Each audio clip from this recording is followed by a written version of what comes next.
ನಮಸ್ಕಾರ ಸ್ನೇಹಿತರೆ, ಮತ್ತೊಂದು ಬಾರಿ ನಮ್ಮ ಮುಂದೆ ಬಿಜಾಪುರದ ಶಾಸಕ ಬಸನಗೌಡ ಪಾಟೀಲ್ ಯತ್ನಾಳ್ ಈತನ ಉದ್ಧಟತನವನ್ನು ಈ ವಿಡಿಯೋದಲ್ಲಿ ನಮ್ಮ ಮುಂದೆ ತಂದಿದ್ದೇನೆ. ಏನಪ್ಪ ಉದ್ಧಟತನ? ಕರ್ನಾಟಕ ವಿಧಾನಸಭೆಯ ಅಧಿವೇಶನ. ಆ ವಿಧಾನಸಭೆ ಅಧಿವೇಶನದಲ್ಲಿ ಈ ಶಾಸಕರಾದಂಥ ಬಸನಗೌಡ ಪಾಟೀಲ್ ಯತ್ನಾಳ್ ಅವರು ಮಾತನಾಡುತ್ತಾ, ಒಂದು ಸಮುದಾಯದವರು ದಿನಕ್ಕೆ 5 ಬಾರಿ ಒದರಲು ಅನುಮತಿ ಕೊಡುತ್ತೀರಿ ಅಂತ ಸಭಾಧ್ಯಕ್ಷರಿಗೆ ಸಂಬೋಧನೆ ಮಾಡಿದ್ದಾರೆ. ಇಲ್ಲಿ ನೇರವಾಗಿ ಅವರು ನಮ್ಮ ಟೀಕಾಪ್ರಹಾರ ಮಾಡುತ್ತಿರುವುದು ಮುಸ್ಲಿಂ ಸಮುದಾಯದ ಬಗ್ಗೆ. ಯಾಕಂದರೆ ಮುಸ್ಲಿಂ ಸಮುದಾಯ ದಿನಕ್ಕೆ 5 ಬಾರಿ ನಮಾಜ್ ಮಾಡ್ತಾರೆ. ಆ ನಮಾಜ್ಗಾಗಿ ಕರೆ ನೀಡ್ತಾರೆ. ಬಸನಗೌಡ ಪಾಟೀಲರೇ, ನಮಗೆ ನೈತಿಕವಾಗಿ ಧೈರ್ಯ ಇದ್ದರೆ, ನಿಯತ್ತಿದ್ದರೆ ನೇರವಾಗಿ ಮುಸ್ಲಿಂ ಸಮುದಾಯ ಅಂತ ಹೇಳಬೇಕಾಗಿತ್ತು. ಹೇಳಿಲ್ಲ. ಯಾಕೆ ಮುಚ್ಚುಮರೆ? ಒಂದು ಸಮುದಾಯದವರು ದಿನಕ್ಕೆ 5 ಬಾರಿ ಒದರುತ್ತಾರೆ.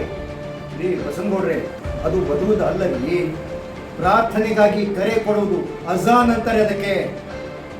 ತಮ್ಮ ಸಮುದಾಯದವರಿಗೆ ಪ್ರಾರ್ಥನೆಯ ಸಮಯ ಆಗಿದೆ, ಬನ್ನಿ ಪ್ರಾರ್ಥನೆ ಮಾಡೋದಂತ ಕರೆಯುವುದಕ್ಕೆ ಅಜಾನ್ ಅಂತಾರೆ. ಅದಕ್ಕೆ ನೀವು ಒದರುವುದಂತೀರಿ. ಮತ್ತೆ ಇದಕ್ಕೆ ಕೊಟ್ಟಂತ ಸಬೂಬಿಯನ್ನು ಈ 5 ಬಾರಿ ಒದರುವುದರಿಂದ ಮಕ್ಕಳಿಗೆ ಶಿಕ್ಷಣಕ್ಕೆ ತೊಂದರೆ ಆಗ್ತಾ ಇದೆ, ಡಿಸ್ಟರ್ಬ್ ಆಗ್ತಾ ಇದೆ ಅಂತ.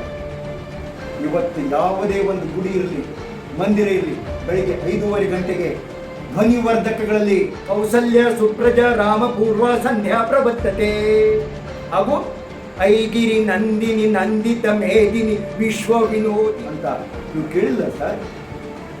ಬೆಳಿಗ್ಗೆ 5:30 6 ಗಂಟೆಯಿಂದ 8:30 9 10 ಗಂಟೆವರೆಗೆ ಧ್ವನಿವರ್ಧಕದಲ್ಲಿ ಒದರುತ್ತಾರೆ ಅಂದರೆ ಒದರುತ್ತಿಲ್ಲ, ಭಕ್ತಿಯನ್ನು ಪ್ರಕಟಿಸ್ತಾರೆ. ಭಕ್ತಿ ಅನ್ನೋದು ಏನು ಗೊತ್ತಿಲ್ಲ ನಿಮಗೆ, ಪ್ರಾರ್ಥನೆ ಅನ್ನೋದು ಗೊತ್ತಿಲ್ಲ. ಅದ್ಯಾವ ಥರ ಶಾಸಕರಾಗಿರಪ್ಪ? ಏನು ಮೇಗಿನ ಮಹಡಿ ಏನಾದ್ರು ಖಾಲಿಯಾಗಿದೆಯಾ ನಿಮ್ಮದು?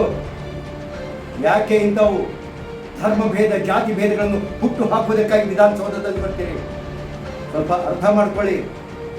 ನಿಮಗೆ ಮತ ಹಾಕಿರ್ಬೋದು, ಹಾಕದೇ ಇರ್ಬೋದು, ಆದರೆ ಬಿಜಾಪುರ ಮತಕ್ಷೇತ್ರದ ಪ್ರತಿಯೊಬ್ಬ ಪ್ರಜೆಗೂ ನೀವು ಶಾಸಕರೇ. ಅದನ್ನು ಅರ್ಥ ಮಾಡ್ಕೊಳ್ಳಿ. ಜಾತಿ ಭೇದ ಹುಟ್ಟು ಹಾಕುವ ಪ್ರಯತ್ನ ಮಾಡಬೇಡಿ. ಅದರ ಮೇಲೆ ನೀವು ಶಾಶ್ವತ ನಿಲ್ಲುವುದಿಲ್ಲ. ಒಮ್ಮೆ ನಿಮ್ಮ ಅಧಿಕಾರ ಹೋದ ಮೇಲೆ ಏನಾಗುತ್ತೆ ಇದನ್ನು ಒಮ್ಮೆ ಅನುಭವಿಸಿದ್ದೀರಿ, ಈಗಲೂ ಅನುಭವಿಸ್ತೀರಿ. ಹುಷಾರ್. ನಮಸ್ಕಾರ.